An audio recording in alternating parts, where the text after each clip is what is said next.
Do you have a lot of gear? Because I sort of have a lot of gear right here, but guess what? It's all entered into my gear vault because it's the best way to input, organize, and protect my gear.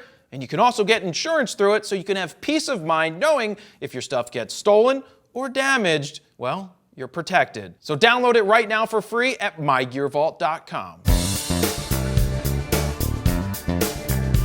Jared Polin, FroKnowsPhoto.com, and this is my ultimate Fuji setup. If I needed a run and gun kit to travel around the world, you are basically looking at it. Now, I know that Fuji makes a medium format camera. That's not exactly run and gun, and it's also a lot more expensive than something like the XH-1, which is the flagship APS-C size camera that Fuji is making. They do not make a full frame body, but a lot of people seem to love Fuji for the way that the files look straight out of the camera. That's if you want to shoot JPEG, or they love the fact that you have a lot of manual dials, and they like how Fuji has set up those lenses as well as the cameras. Now, in front of me are 4 lenses that I would have with me at all times, and in the future, I would add a couple of different ones, and I'll get to that in just a second. But here are the lenses. On the left, we've got the 10-24 f4 OIS lens.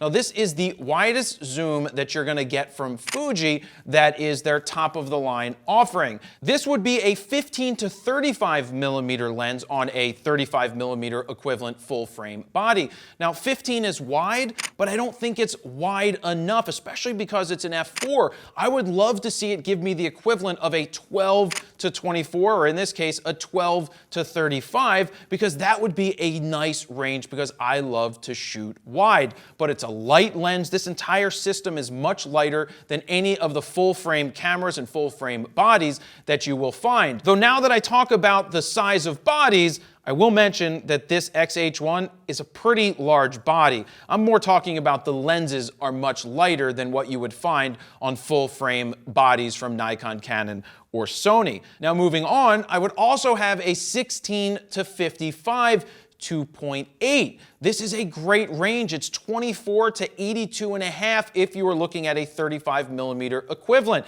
It's perfect for running and gunning, for street photography. It's great for wide shots, for groups. It's even good if you needed to quickly get a portrait, though I could also switch over to the 50-140 2.8 if I needed a zoom for doing portraits, because let me check my notes. This is the equivalent. I can't ever remember it. It's a 76 to 213 millimeter equivalent, which is a pretty nice range, basically your 70 to 200 that you would find on a full-frame camera. Now, this is a great lens for portraits, for sports, for just about anything. And if I was just starting out, I would have 2 lenses to start. I would have the 24 to 70 equivalent and the 70 to 200 equivalent. But I also have here a 90 millimeter f2, which is a 137 millimeter equivalent on a full frame body. So I have a 105-1.4 on my Nikon. You could also get a Sigma 135 f1.8 on a full frame body,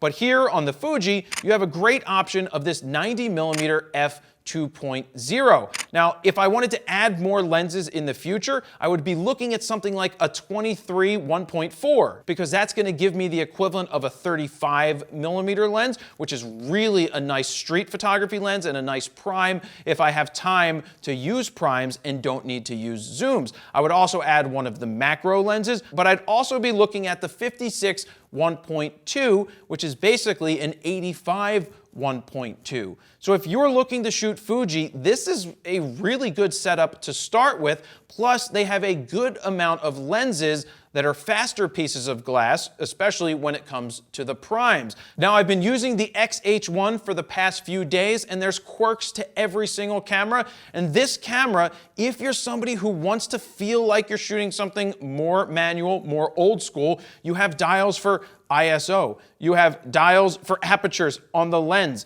You have a dial for your shutter speeds. It goes from bulb to 1/8,000th of a second. So it's kind of a mix between old world shooting and the digital age, and part of the trade-off is that you're using a smaller sensor. But with the smaller sensor, it makes things much lighter and it makes the lenses much lighter. Now, the one word of caution I will give you is if Fuji ever decides to go full frame, your entire lineup of lenses is basically null and void. Though they may work on the full frame body, it would end up cropping it down to the APS-C size sensor and image, meaning you're not going to take advantage of that full frame system if they ever come out with it. I don't know if they will. As of now, I don't think they will because they have the medium format, but that's about it. What would your ultimate Fuji setup be if you could select from all of the lenses and all of the bodies, not counting the medium format, though if you can afford it, go ahead and leave a comment and say, I'd go with the medium format. But that's it, guys. That's my ultimate Fuji setup. Jared Polin, FroKnowsPhoto.com. See ya.